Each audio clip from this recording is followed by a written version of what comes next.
All right, if you've got some scrap paper, especially this Arches cold press watercolor paper, I am not going to waste a piece of this. It's expensive and it's really high quality. So if I'm going to practice and I have a little bit left over from cutting down some, then I'm going to use it to do this Northern Lights sample. So let's get right into it.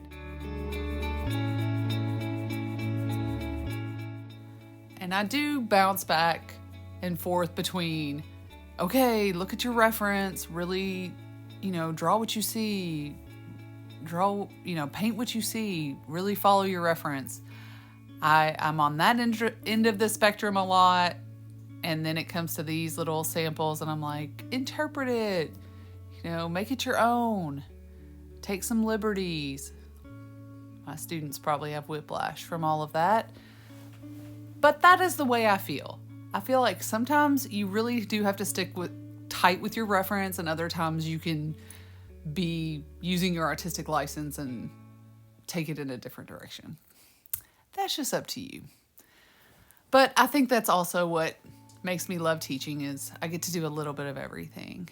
As I'm learning watercolor and realizing I need to dissect an image before I kind of get into it, I'm realizing, okay, the top of this little stretch of light has a soft edge, and the bottom is a little more sharp. So I'm trying to get these little light bursts to happen there.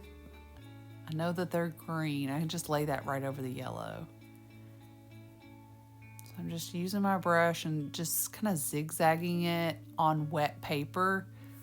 So you can tell by the time I'm done with that strip, the paint is already dissolving into the paper and leveling out, which is fine.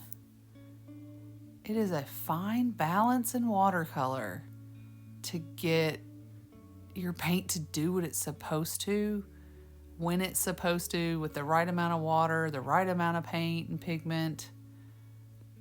I end up telling my students a lot, okay, it's 80% pigment, it's 20% water. Make sure you have, high levels of pigment. Like I'm doing here, I would call this like 80-20. Barely any water, lots of rich, dark indigo. Very, very dark. Typically, we're working light to dark in watercolor. I always say typically because there's always that one person in your class who says, what about, blah, blah, blah. And they make probably a really good argument, and they're right. So not always, I'm sure it's not always, but for the most part, when you do watercolor, we traditionally work from light to dark. You can tell my little streaks are different shapes, but that's okay. I'm not gonna lose sleep over that. I'm just having fun doing something that's loose and not quite so rigid and tight to the reference. It's just nice to have a little landscape when you work on portraits a lot, or when you have to hold tight to reference all the time. It's good to break that up. Even portrait artists that I know always say it's really important, do something different every once in a while. You've got to get away. And you guys can do this in your sketchbook.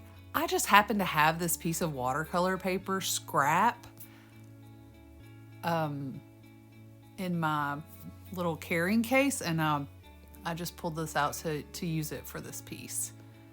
And it's gonna work well. I think I'm gonna lift that. So I'm lifting, my brush is damp. You can see I'm like dabbing it out. I'm just kind of patting it dry, and I'm on purpose making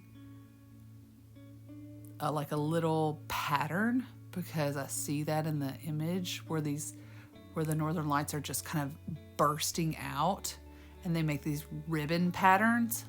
So I'm trying to replicate that with my brush, but I think my paper is a little bit wet and the pattern keeps fading away. So I'm just gonna keep doing that on all these little bursts. But you can see how I sandwiched in the indigo with the yellow green. Just try not to get it too uniform, which I struggle with. I feel like the reference probably did a better job than that, than I did. But I want to get a less uniform pattern. You don't want it to look like Wolverine, slashed across the sky. You don't want them to look that uniform and even. Prepping the base now, just putting a little bit of water. I would call this a glossy sheen. I shouldn't have any puddles. Mapping out where that little glowing tint is gonna go. Again, I'm not even doing any underdrawing on this. It's pretty loose. So if you are fairly accurate with your drawing, you should be able to map some of this out loosely. If you can't and you are looking to do a fun painting that you can just draw as you go, then pick something that is at your skill level so that you can enjoy it every once in a while. I always encourage beginners to choose an image that's at their skill level, or a composition that's at their skill level, your current skill level, or just above, depending on how much you want to stretch. And that's the same with anything, with any skill you're trying to develop. If I'm trying to get better at running marathons, then I'm going to, start off by running a mile for a couple days in a row and then add a little more to that. Painting is the same. I don't know why we get it in our minds that we should just be able to do this.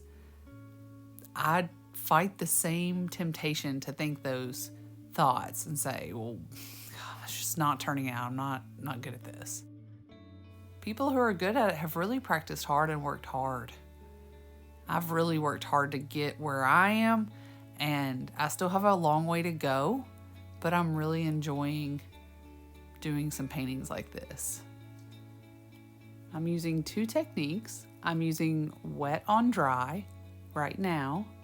I'm just using this violet and just kind of bouncing in a little bit of these trees, working my way around the tint, but the tint's gonna have to look like it's glowing.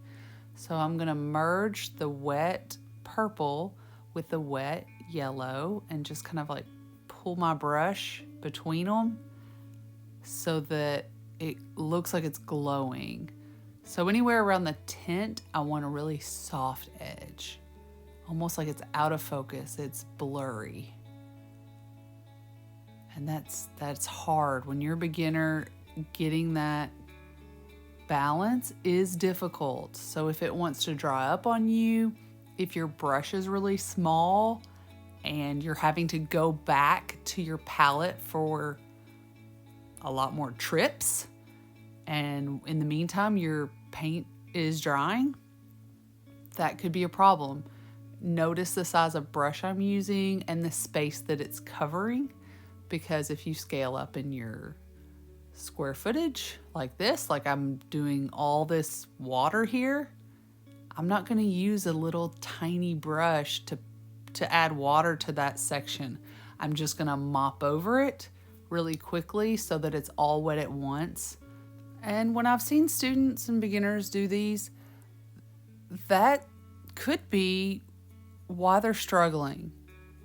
They have a little tiny brush, they're trying to cover a lot of surface area, and it ends up making their painting look like they used marker instead of watercolor.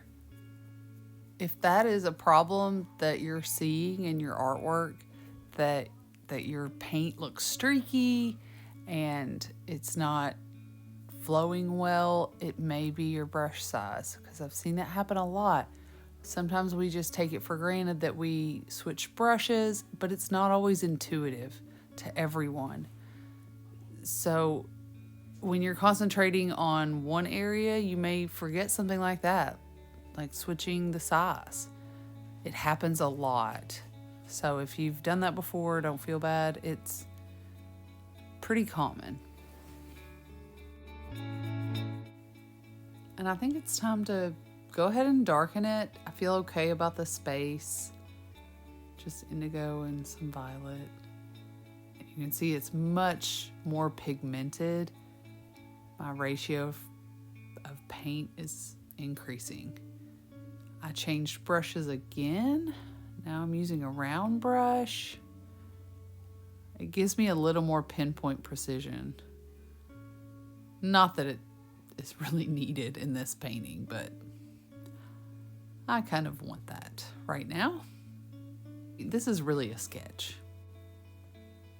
This new dark layer is going to add a lot of contrast. If you look on the right side of the painting, all those trees are really light. I need to darken those so that it draws the eye back to the glowing tint. So this kind of rounded sweeping motion just pulls the eye back to the focal point. So I really do need to cover up this white area. I went ahead, I'm gonna darken some more of the background. And I only have one step left for this painting. After I punctuate some of this sky with a little more darkness, I'm going to add the detail in the tint, which there is not a lot. There's a couple of these little arches, which I'm guessing are the framework of the tint that you see. So I'm just gonna use a really fine brush and sketch those in. And that's it. And that does it for this little sketch. I hope you guys enjoyed that. I hope it showed you something new about watercolor or gave you some confidence in approaching it. Have a blessed day and night.